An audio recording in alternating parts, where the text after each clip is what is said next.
Good morning पिला माने माई academy बा मो पाठशाला को तुम मान को स्वागत। आज आम पंचम श्रेणी विज्ञान खाद्यर रहस्य से टॉपिक टीर संभावित प्रश्न उत्तर गुड़िक मुझे लिखिदे। फुल मार्क अच्छी 50 मार्क मो क्वेश्चन लिखिदे आ तार आंसर करदे। तेणु तुम मैंने ये निश्चित देख भिडियोटी को शेष पर्यंत देख। यही सब प्रश्न तुम बही रे आसीबो जेहेतु तुम बही रे सेमिति किछि अभ्यास प्रश्न उत्तर जोटा कि 100 मार्कर क्वेश्चन आसला भली सेमती किछि प्रश्न उत्तर बा अभ्यास प्रश्न उत्तर बा एक्सरसाइज देनी। तेणु आमको बही भितर ही टॉपिक भितर ही क्वेश्चन बाहर करके क्वेश्चन करिया पड़िबो। तेणु मु सेथरु बाछिकरी प्रत्येक टॉपिक रु फुल मार्क 50 लेखाय क्वेश्चन कर दउची। तेणु तुमे से गुडी को देखिनियो आ तार उत्तर मध्य मन रख। तेबे चलो मु प्रश्न गुडी प्रथमे पढ़ी दउची तापरे तुमको उत्तर गुडी पढ़े देबी। बुझि पारलो? तेबे खाद्य रहस्य फुल मार्क मु नेची 50। एक नंबर नेची शून्य स्थान पूरण कर 5 मार्क। प्रत्येकटी को 1 मार्क लेखाए 5टा क्वेश्चन 5 मार्क। करे कौन नेची खाद्य को नष्ट करुथिबा क्षुद्र जीव मानंकु डैश कहा जाए। अणु जीव मानंकु देखिबा पई डैश यंत्र व्यवहार करा जाए। घरे डैश आचार को अधिक दिन सुरक्षित रखिबारे सहाय्य करिथाए। घरे आम पाटी रे खाद्य को काटिबा पई थिबा दांत को डैश कहा जाए।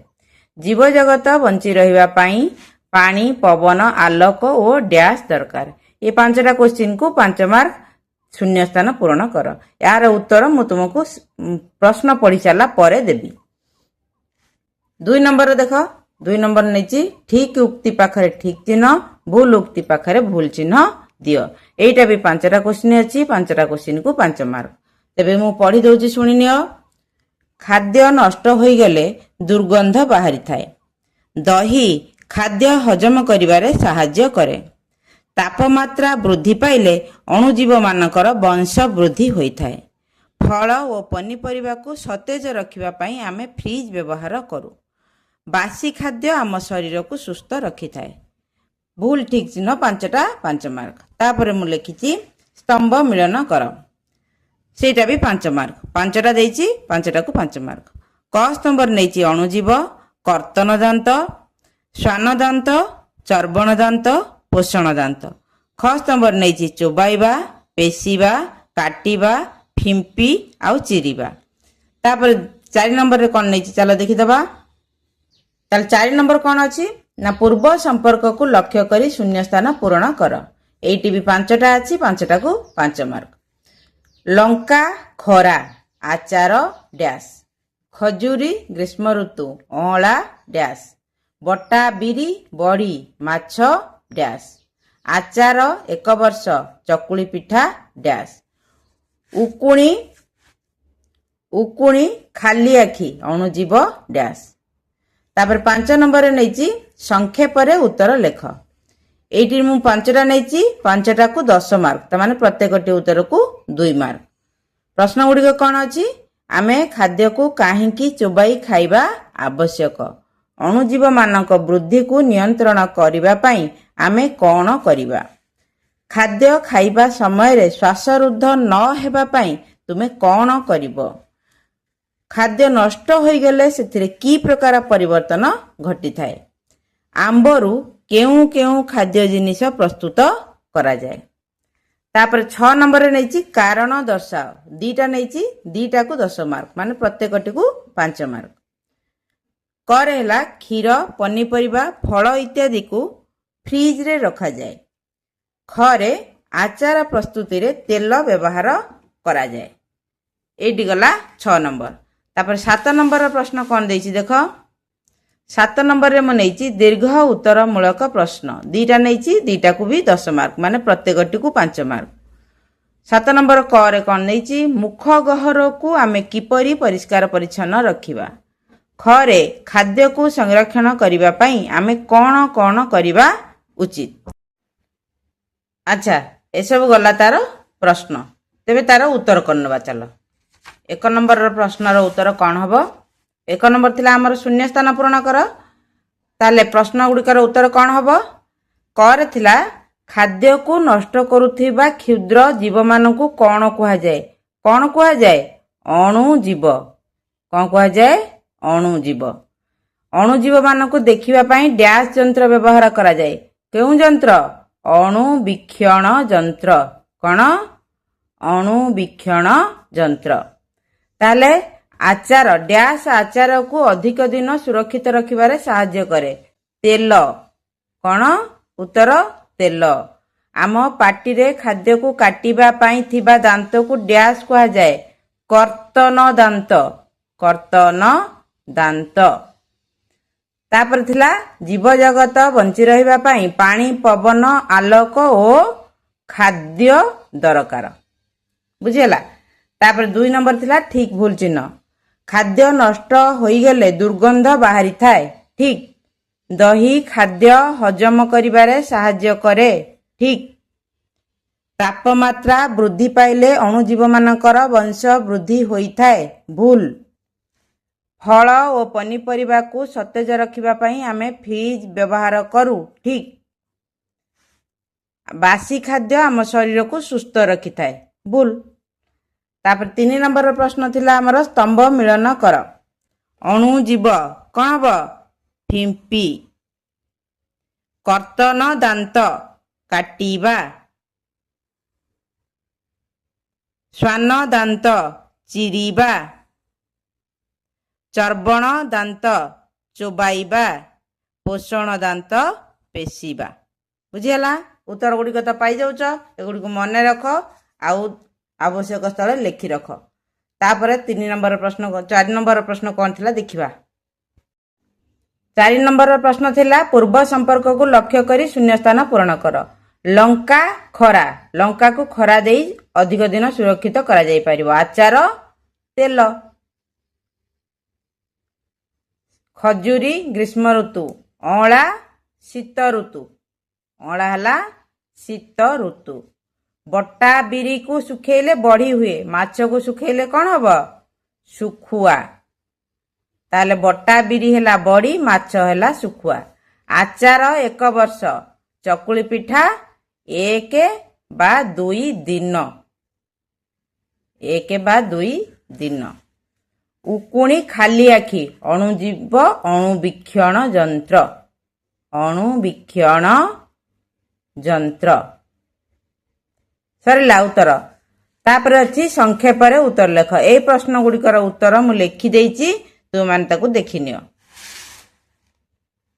ଦେଖ 5 ନମ୍ବର କର ଉତ୍ତର ହେଉଛି ଆମେ ଖାଦ୍ୟକୁ ଚୋବାଇ ଖାଇବା ଦ୍ୱାରା ଆମ ପାଟିରୁ ଲାଳ କ୍ଷରଣ ହୋଇଥାଏ, ଯାହା ଆମ ଖାଦ୍ୟ ହଜମରେ ସାହାଯ୍ୟ କରିଥାଏ ଓ ଖାଦ୍ୟ ସାରକୁ ରକ୍ତରେ ମିଶାଇଥାଏ।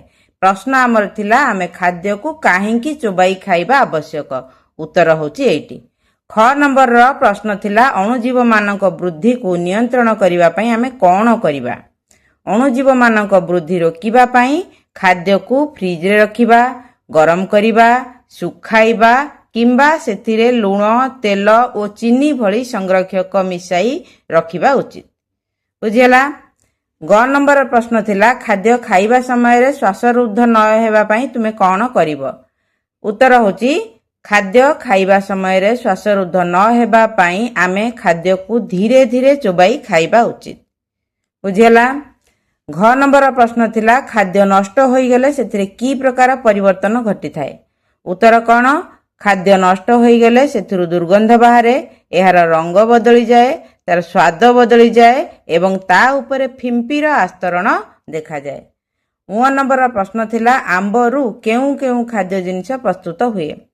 ତାହେଲେ ଆମ୍ବରୁ ମୁଁ ଯେତିକିଟା ଲେଖିଛି ତାଠୁ ମଧ୍ୟ ଅଧିକ ଜିନିଷ ପ୍ରସ୍ତୁତ ହେଇପାରେ, ତେବେ ଯେତିକି ଲେଖିଛି ସେଇଟା ତୁମକୁ ପଢ଼େଇ ଦେଉଛି। ଆମ୍ବରୁ ଆଚାର, ଆମ୍ବ ସଢ଼ା, ମୁରବା, ଜେଲି, ପଣା, ଚଟଣି, ଆମ୍ବ ପାମ୍ପଡ଼ ପ୍ରସ୍ତୁତ କରାଯାଇଥାଏ। ଏ ବ୍ୟତୀତ ତୁମମାନେ ଆଉ ଯାହା ଜାଣିଛ ସେଗୁଡ଼ିକ ମଧ୍ୟ ତୁମେ ଲେଖିପାରିବ। ତାପରେ ପ୍ରଶ୍ନ ଆମର କ'ଣ ଥିଲା? ତାହେଲେ 6 ନମ୍ବର ପ୍ରଶ୍ନ ଆମର ଥିଲା କାରଣ ଦର୍ଶାଅ। ପ୍ରଥମ ପ୍ରଶ୍ନଟି କ'ଣ ଥିଲା? ନା କ୍ଷୀର, ପନିପରିବା, ଫଳ ଇତ୍ୟାଦିକୁ ଆମେ ଫ୍ରିଜରେ ରଖିଥାଉ। କାରଣ କ'ଣ? ଉତ୍ତରରେ ଲେଖିବା ଫ୍ରିଜ ବା ଶୀତଳୀକରଣ ଯନ୍ତ୍ର ଭିତରେ ତାପମାତ୍ରା ବହୁତ କମ୍ ଥାଏ। କମ୍ ତାପମାତ୍ରାରେ ଉଦ୍ଭିଦ ଓ ପ୍ରାଣୀ ଜାତୀୟ ଖାଦ୍ୟକୁ ନଷ୍ଟ କରୁଥିବା ଅଣୁଜୀବମାନେ ବୃଦ୍ଧି ପାଇପାରନ୍ତି ନାହିଁ। ତେଣୁ କ୍ଷୀର, ପନିପରିବା, ଫଳ ଇତ୍ୟାଦିକୁ ଶୀଘ୍ର ଖରାପ ହେବାରୁ ରକ୍ଷା କରିବା ପାଇଁ ଦୀର୍ଘ ସମୟ ସତେଜ ରଖିବା ପାଇଁ ଫ୍ରିଜରେ ରଖାଯାଏ। ବୁଝିପାରିଲ? ଖ ନମ୍ବର ପ୍ରଶ୍ନ ଥିଲା ଆଚାର ପ୍ରସ୍ତୁତିରେ ତେଲକୁ ବ୍ୟବହାର କରାଯାଏ। କାରଣ କ'ଣ?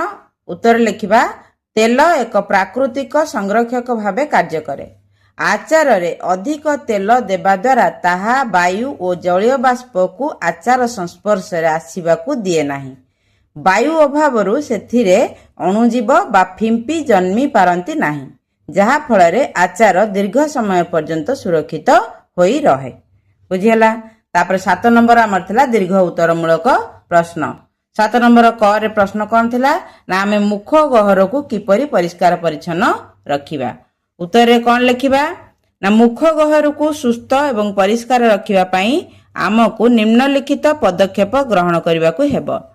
ପ୍ରତିଦିନ ସକାଳେ ଏବଂ ରାତିରେ ଶୋଇବାକୁ ଯିବା ପୂର୍ବରୁ ଦାନ୍ତ ଭଲ ଭାବେ ଘଷିବା ଉଚିତ।